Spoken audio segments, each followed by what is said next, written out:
नमस्कार दोस्तों, स्वागत है आपके अपने YouTube चैनल पर। दोस्तों, ये 5 तरह के यज्ञ का पालन करने से मिलता है सबसे बड़ा महापुण्य और लाभ। वेदानुसार यज्ञ 5 प्रकार के होते हैं। दोस्तों, यही 5 तरह के यज्ञ करने से मिलता है सबसे बड़ा महापुण्य। 1 ब्रह्म यज्ञ, 2 देव यज्ञ, 3 पितृ यज्ञ, 4 वैश्वदेव यज्ञ, 5 अतिथि यज्ञ। उक्त 5 यज्ञों को पुराणों और अन्य ग्रंथों में विस्तार दिया गया है।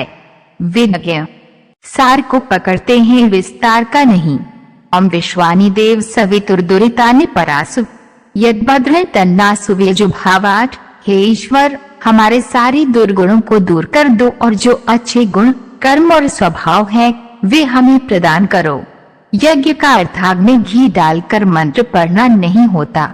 यज्ञ का अर्थ है शुभ कर्म, श्रेष्ठ कर्म, सत्कर्म, वेद सम्मत कर्म।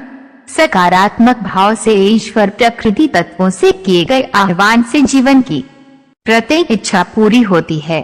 मांगो, विश्वास करो और फिर पालो। यही है यज्ञ का रहस्य। नंबर 1 ब्रह्म यज्ञ जड़ और प्राणी जगत से बढ़कर है मनुष्य, मनुष्य से बढ़कर है पितर अर्थात माता पिता और आचार्य, पितरों से बढ़कर है देव अर्थात प्रकृति की 5 शक्तियाँ, देवी देवता और देव से बढ़कर है ईश्वर और हमारे ऋषिगण। ईश्वर अर्थात ब्रह्म।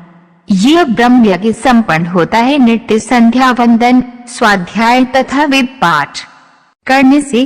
इसके करने से ऋषियों का ऋण अर्थात ऋषि ऋण चुकता होता है। इससे ब्रह्मचर्य आश्रम का जीवन भी पुष्ट होता है। 2 देव यज्ञ जो सत्संग तथा अग्निहोत्र कर्म से संपन्न होता है। इसके लिए वेदी में अग्नि जलाकर होम किया जाता है, यही अग्निहोत्र यज्ञ है। ये भी संधि काल में गायत्री छंद के साथ किया जाता है। इसे करने के नियम हैं। इससे देव ऋण चुकता होता है। हवन करने को देव यज्ञ कहा जाता है।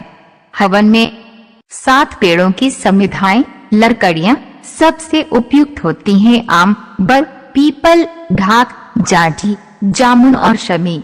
हवन से शुद्धता और सकारात्मकता बढ़ती है, रोग और शौक मिटते हैं।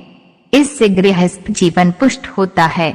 नंबर 3 पितृ यज्ञ सत्य और श्रद्धा से किए गए कर्म, श्राद्ध और जिस कर्म से माता पिता और आचार्य तृप्त हुए हैं तर्पण है। वेदानुसार ये श्राद्ध तर्पण हमारे पूर्वजों, माता पिता और आचार्य के प्रति सम्मान का भाव है। यह यज्ञ संपन्न होता है संतानोत्पत्ति से। इसी से पितृ ऋण भी चुकता होता है। पुराणों में इसे श्राद्ध कर्म कहा गया है। नंबर 4 वैश्वदेव यज्ञ, इसे भूत यज्ञ भी कहते हैं। 5 महाभूत से ही मानव शरीर है। सभी प्राणियों तथा वृक्षों के प्रति करुणा और कर्तव्य समझना, उन्हें अन्न जल देना ही भूत यज्ञ या वैश्वदेव यज्ञ कहलाता है। अर्थात जो कुछ भी भोजन कक्ष में भोजनार्थ सिद्ध हो उसका कुछ अंश उसी अग्नि में होम करें जिससे भोजन पकाया गया है।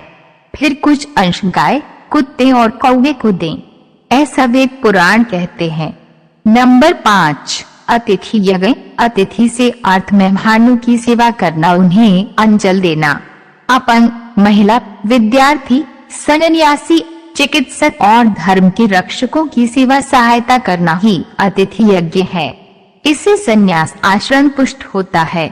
यही पुण्य है, यही सामाजिक कर्तव्य है। अंततः उक्त 5 यज्ञों के ही पुराणों में अनेक प्रकार और उप प्रकार हो गए हैं, जिनके अलग अलग नाम हैं और जिन्हें करने की विधियां भी अलग अलग हैं, किंतु मुख्य ये 5 यज्ञ ही माने गए हैं। इसके अलावा अग्निहोत्र, अश्वमेध, वाजपेय, सोमयज्ञ, राजसूय और अग्निचन का वर्णन यजुर्वेद में मिलता है, किंतु इन्हें आज जिस रूप में किया जाता है पूर्णतः अनुचित है। यहाँ लिखे हुए यज्ञ के अलावा अन्य किसी प्रकार के यज्ञ नहीं होते। यज्ञ कर्म को कर्तव्य व नियम के अंतर्गत माना गया है। दोस्तों, यहाँ दी गई जानकारी सामान्य मान्यताओं और जानकारियों पर आधारित। मैं आशा करती हूँ कि वीडियो अच्छी लगी तो चैनल को सब्सक्राइब जरूर करें। धन्यवाद और इस वीडियो को अपने सभी हिंदू भाइयों के साथ शेयर करें। जय